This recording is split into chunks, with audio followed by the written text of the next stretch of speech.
Sunita Williams का खुशी के साथ स्वागत आज किया गया जैसे उन्होंने स्प्लैश डाउन किया। 8 दिन का ये मिशन था, 9 महीने का इंतजार हो गया, लेकिन इंतजार लंबा था। आखिरकार इंतजार की घड़ियां खत्म हुई और आज सुनीता विलियम्स सकुशल धरती पर लौट आई हैं। स्प्लैश डाउन उनका हुआ है और उनको अब जो उनका सेंटर है, मेडिकल सेंटर है, वहां पर उनको ले जाया गया है। आपको बता दें कि भारतीय मूल की अमेरिकी एस्ट्रोनॉट सुनीता विलियम्स 9 महीने बाद धरती पर वापस लौट आई।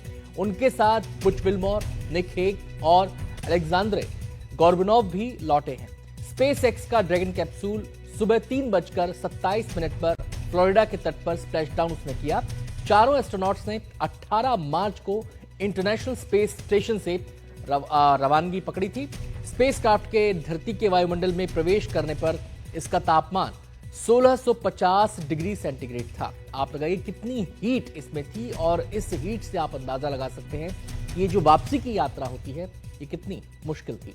इस दौरान करीब 7 मिनट का वो समय होता है, वो वक्फा होता है जब कम्युनिकेशन ब्लैकआउट हो जाता है। यानी कि नासा का जो नीचे सेंटर है, कमांड कंट्रोल सेंटर है, वहां से और जो कैप्सूल जिसमें वापसी हो रही थी उसके बीच कोई कम्युनिकेशन नहीं हो पाता। सब लोग दिल थामे, सांस थामे केवल उस 7 मिनट के गुजरने का इंतजार करते हैं और वो 7 मिनट के बाद जब पहला कम्युनिकेशन स्थापित होता है उसके बाद खुशी की लहर दौड़ जाती है। तमाम लोगों के मन में जो शंकाएं, आशंकाएं हैं वो खत्म हो जाती हैं और फिर इंतजार होता है नीचे उतरने का कैप्सूल के। इंटरनेशनल स्पेस स्टेशन से पृथ्वी पर लौटने में करीब 17 घंटे लगे।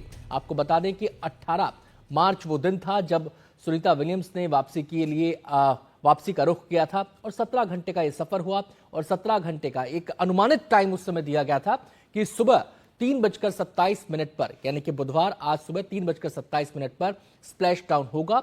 और यह कहा गया था कि अगर मौसम में कुछ परिवर्तन हुआ, मौसम का रुख बदला, तो ये थोड़ा सा आगे पीछे भी हो सकता है। 2 संभावित जगह थी जहां पर माना जा रहा था कि स्प्लैश डाउन हो सकता है।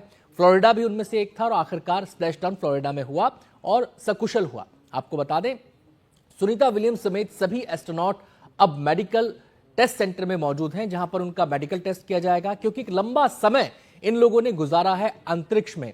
और ये 2 तस्वीरें हम आपको इस समय दिखा रहे हैं और एक तरफ आप देख सकते हैं उस स्पेस एक्स ड्रैगन कैप्सूल को जिसमें वापसी हुई है इन तमाम अंतरिक्ष यात्रियों की, और दूसरी जो तस्वीर है वो गुजरात के मेहसाणा की है, झुलासन वो गांव जहां से सुनीता विलियम्स ताल्लुक रखती हैं। और जैसे ही स्प्लैश डाउन हुआ और जैसे ही पहली झलक मिली सुनीता विलियम्स की, उसके बाद खुशी से झूम उठे वहां पर मौजूद तमाम लोग। और इन लोगों के इंतजार का अंदाजा आप इस बात से लगा सकते हैं कि ये लोग 3 बजे से टीवी स्क्रीन के सामने बैठे हुए थे। 3 बजे से लगातार उनके सामने बैठे हुए थे स्क्रीन के सामने, और जैसे ही 3:27 पर स्प्लैश डाउन हुआ जो कि उसका निर्धारित समय था, उसके बाद लोग खुशी में झूम उठे। और फिर जब सुनीता विलियम्स की पहली झलक इन्होंने कैप्सूल से निकलते हुए देखी, उसके बाद तो ढोल नगाड़े बजने शुरू हो गए। तो ये तस्वीरें आप देख सकते हैं। आपको बता दें कि अब हम आपको एक सिलसिलेवार तरीके से बताते हैं कि कैसे कैसे स्प्लैश डाउन हुआ इस स्पेस ड्रैगन कैप्सूल का। आपको बताएं कि सबसे पहले प्रक्रिया होती है वापसी के अंदर, वो अनडॉकिंग की होती है। अनडॉकिंग अलग अलग चरणों में होती है, इसके कई चरण होते हैं। उसमें बहुत सारी चीजों को टेस्ट किया जाता है, थ्रस्टर ठीक से काम कर रहे हैं नहीं कर रहे हैं, कम्युनिकेशन जो नेटवर्क को ठीक से काम कर रहा है नहीं कर रहा। उसके बाद ये यात्रा शुरू होती है। फिर 17 घंटे का समय लगता है पृथ्वी के वायुमंडल में एंट्री करने के लिए। और उस एंट्री के दौरान आपको बताएं कि एक समय वो आता है जैसे ही पृथ्वी के वायुमंडल में एंट्री होती है, आग का गोला ये कैप्सूल बन जाता है।